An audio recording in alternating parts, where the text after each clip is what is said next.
Olá, senhoras e senhores, tudo bem com vocês? Aqui estamos na nossa primeira aula de História do Mato Grosso, que maravilha! Meus caros, ao longo desse curso nós vamos dar aqui um enfoque especial a esse estado no nosso estudo de História do Brasil, beleza? Então, antes que você reclame e fale, ai, esse professor nem falou de engenho de cana-de-açúcar, porque é História do Mato Grosso.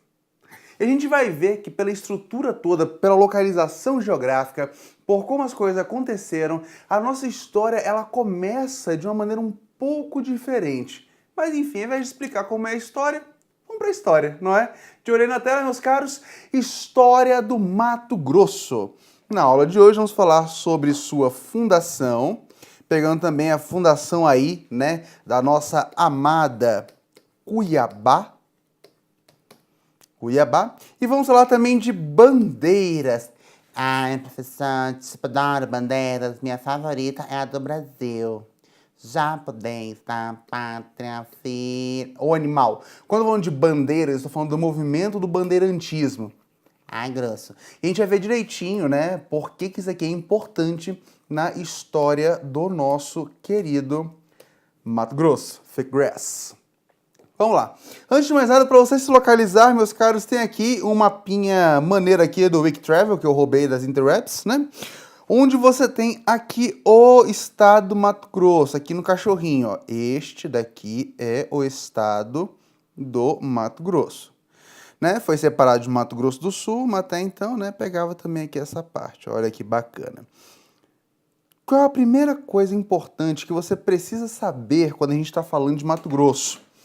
É uma área da região centro-oeste. Olha que massa. Se eu pego aqui o Brasil, ó, meu amigo Rui BR, e eu passo um traço aqui, eu tenho a divisão do Brasil entre leste, oeste, ou se você achar melhor, se você achar mais legal, você pode chamar aqui de oriente, e aqui de Ocidente. No Brasil Ocidental temos Mato Grosso, bem aqui no centro. Essa localização faz com que nós tenhamos, se você pensar no início da história do Brasil, na colonização, uma grande dificuldade de colonização. Como eu disse para vocês, o nosso foco não vai ter aqui a história da cana-de-açúcar no Brasil, que é uma pena, que é uma história que eu particularmente gosto bastante. Entretanto, a gente tem que ter alguma noção dela. E a gente sabe muito bem que oficialmente, o Brasil foi descoberto em 1500 por Pedro Álvares Cabral. Beleza. O que acontece? Quando você chegou aqui, que você finalmente anunciou a Europa, né, que Portugal anunciou a Europa e disse, também descobri uma terra assim como a galera da Espanha. Também tem uma terrinha ali que está de acordo com o Tratado de Tordesilhas que eu posso dar uma explorada. Acontece que a Espanha, um tempo antes, tinha chegado ali no que hoje seria a América Central, chegou no Caribe. E lá ela tinha encontrado ouro. Cara, que maravilha, não é? Você chega numa região onde não tem grande resistência, né? Você tem ali uma população, mas que não é páreo para suas armas, e ali você tem ouro. Nessa época, nós estamos vivendo sobre o que nós conhecemos como Idade Moderna. E na Idade Moderna, uma das características econômicas dela é o metalismo. Ou seja, a sua riqueza ela é medida pela quantidade de dinheiro, de ouro que você tem guardado ali. O que você tem no seu cofre é a sua riqueza. Pai, e não é assim até hoje? Não. Hoje em dia você tem uma flutuabilidade muito maior de bens. Por exemplo, você pode ser uma pessoa extremamente rica, tendo R$ 100 na sua conta corrente, ou zero, como o Trump, né? Mas você tem ali um capital investido. Você tem ações, você tem ali parcerias em empresas, você pode ter terrenos, enfim, você pode ter uma infinidade de transações que te agregam valor. Na Idade Moderna, a gente estava saindo do feudalismo, então a nossa relação com a moeda ainda era muito mais primordial. Então, ter dinheiro, ser rico, significava ter aquele acúmulo de metal. E aí a Espanha, né, apostando num genovês, ou veneziano, ninguém sabe, apostando no Colombo, né, acabou caindo aqui numa terra cheia de ouro e Portugal cresceu e falou, nossa, eu também quero. Começou as circunnavegações, encontrou ali uma terrinha maneira, parou ali e falou, massa, cadê o ouro? Procuraram ouro, não encontraram de cara, né, a gente sabe que ali no século XVIII você vai encontrar ouro, século XVII, XVIII você vai encontrar ouro, mas nesse meio tempo, você passou a usar apenas a parte mais externa do Brasil. Até porque, pelo Tratado de Tordesilhas, a parte interna sequer pertencia a Portugal, pertencia à Espanha. Então aí vem o primeiro ponto importante, porque o cultivo da cana-de-açúcar no Brasil é uma marca da colonização portuguesa.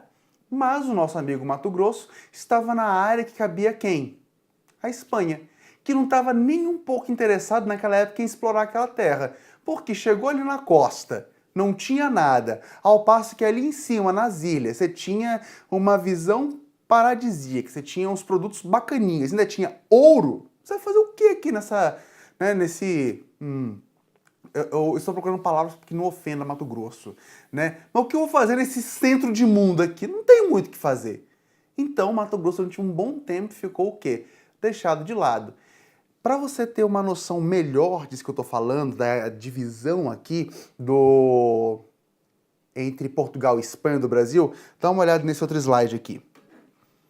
Ó que bieto.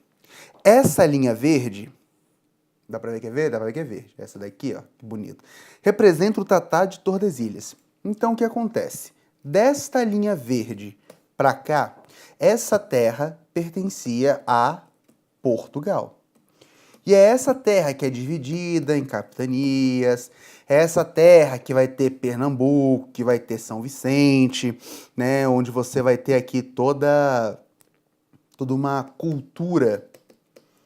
E aqui em vários aspectos a palavra cultura se aplica, né? Não só ao ato de cultivar, mas também aqui ao ato de você gerar toda uma sociedade, um pensamento baseado aqui na boa e velha cana de açúcar.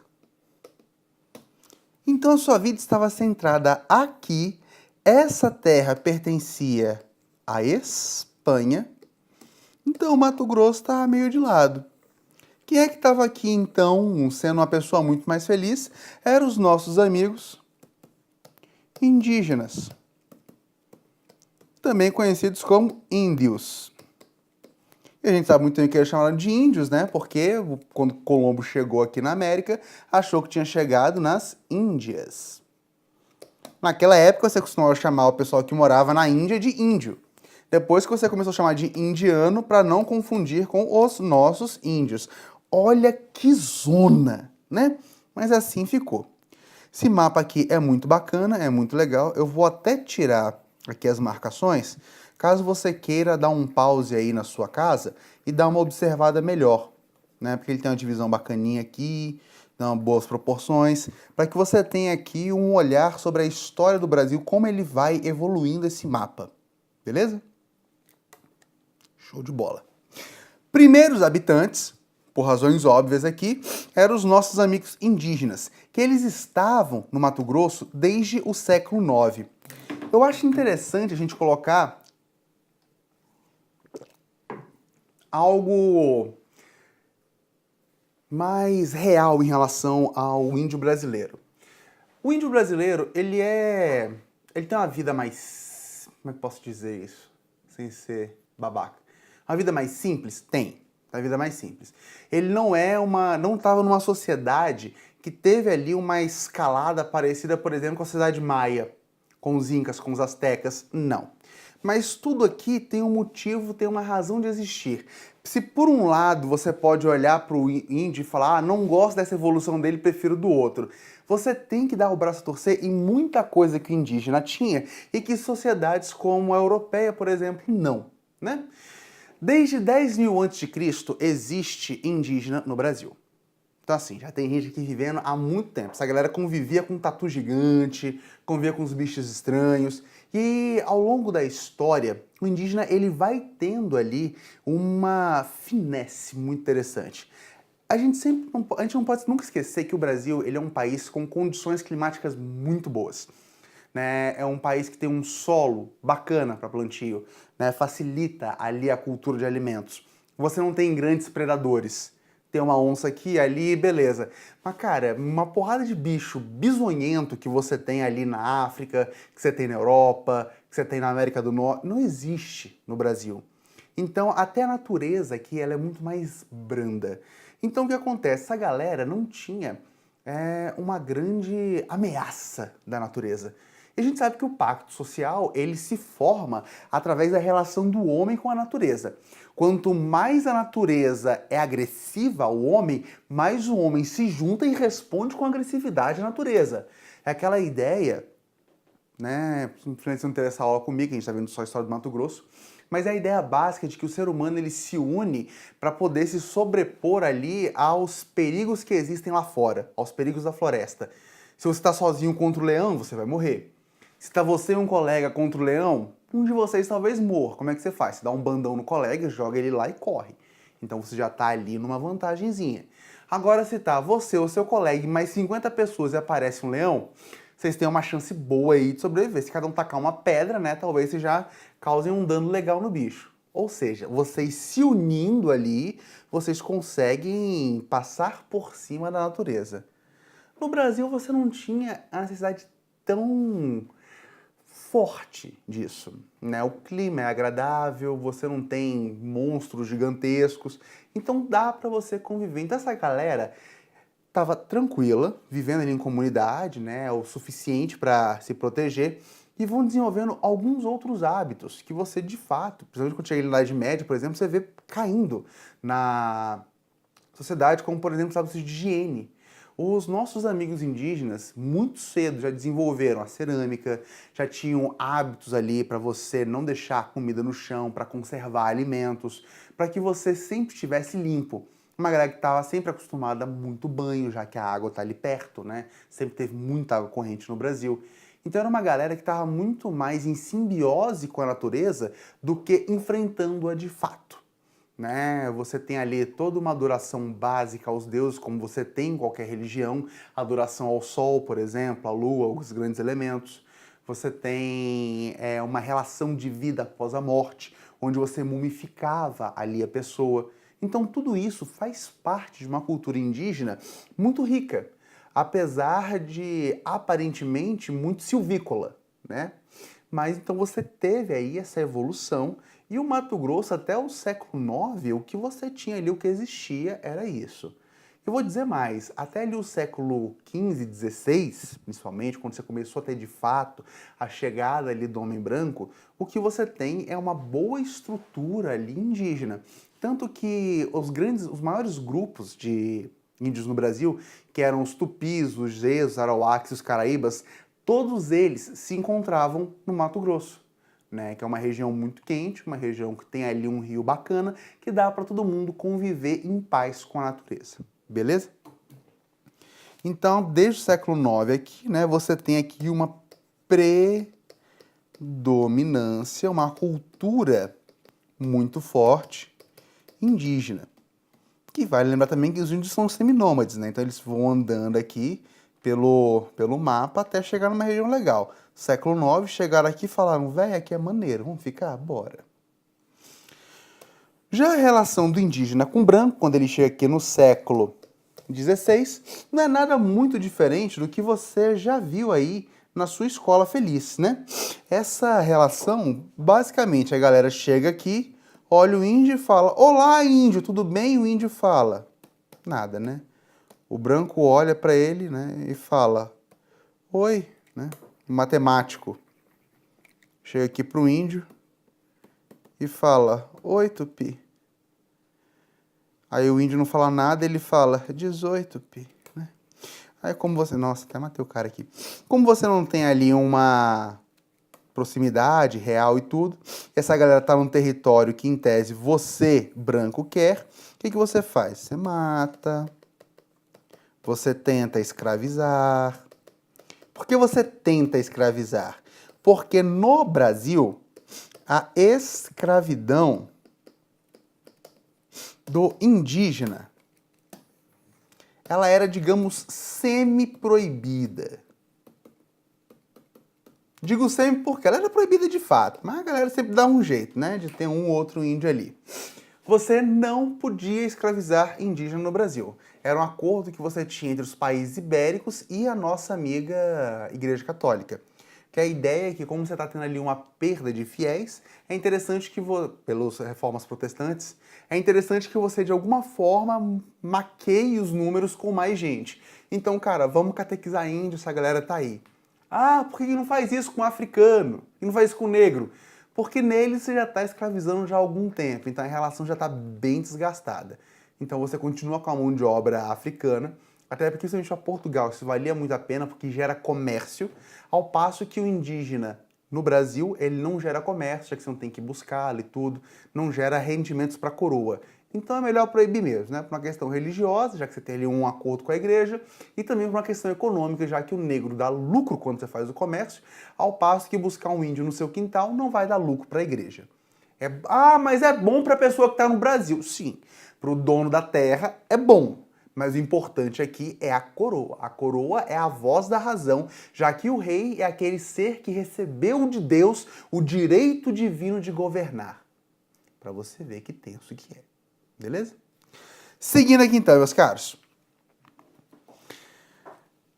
Quando que fica interessante pra gente a história do Mato Grosso? Você vai ter o chamado ciclo do açúcar, bonito. Que legal. O que acontece com o nosso amigo ciclo do açúcar é que ele acaba. Nossa, por quê? Por uma série de fatores, né? Porque você vai ter ali a União Ibérica, quebrando as pernas aí, não vai cair na sua prova, então não se preocupe tanto. Que você vai ter uma relação desgastada já que vinha entre Portugal e Espanha, entre Espanha e Holanda. O que a Holanda tem a ver com isso? Cara, tem muita coisa, mas aqui é uma aula à parte inteira. Né? Eu tenho uma aula gravada chamada União Ibérica, só para explicar isso daqui. O fato é que o açúcar está caindo. E quando o açúcar está caindo, a coroa portuguesa, muito gente boa, fala, nossa, o açúcar está caindo. E agora? Agora que se exploda todo mundo. Tô nem aí para essa galera. Essa basicamente vai ser a atitude, né, depois da União Ibérica e tudo aqui, da coroa portuguesa. Só que você não pode esquecer que aqui no que era o Brasil, no Brasil português, tem uma galera morando aqui. Tem uma galera que estava vivendo desse açúcar. E que agora que o açúcar tem a concorrência com qualidade, que o preço do açúcar brasileiro ficou mais caro, essa galera não está mais tirando lucro, essa galera não está mais feliz. E essa galera começa a entrar em desespero. Uma das coisas mais legais do ser humano é entrar em desespero. É muito bom ver uma pessoa desesperada, não é? É, muito bom. Você está aprendendo só coisas boas para sua vida nessa aula. Quando a pessoa está desesperada, ela começa a acreditar em qualquer coisa. É isso que faz, por exemplo, lá em Roma, a galera largar os deuses romanos e abraçar o cristianismo. É o desespero, porque até então, quando você tinha dinheiro, enquanto você não via, eu bebia água e café. Enquanto você estava no desespero lá, né, lá em Roma, quando você tinha dinheiro para o pão e circo, aqueles deuses loucos que falavam prazer, tudo pra agora, era o que, né, tava na alta. Agora, quando Roma começou a entrar em decadência, que você não tem dinheiro, que você não tem diversão, que você não tem nada, aí você vê aquela religião que fala, olha, se você se lascar agora, for uma pessoa humilde, quando você morrer você vai pro céu, vai ter uma vida muito melhor. Aí o pessoal fala, nossa, que legal, vamos seguir isso daí então, né, porque isso daqui não tá dando muito certo. Vamos seguir o outro. No desespero, você acaba buscando novas alternativas. E o pessoal que está aqui no Brasil plantando cana-de-açúcar e que está se lascando, começa a lembrar de umas lendas que existiam do Eldorado, da Montanha Mágica, de ouro e esmeraldas, e meu Deus, e agora o que faremos e tudo? E aí vem as entradas e bandeiras. Porque as entradas são expedições portuguesas aqui por dentro desse limite.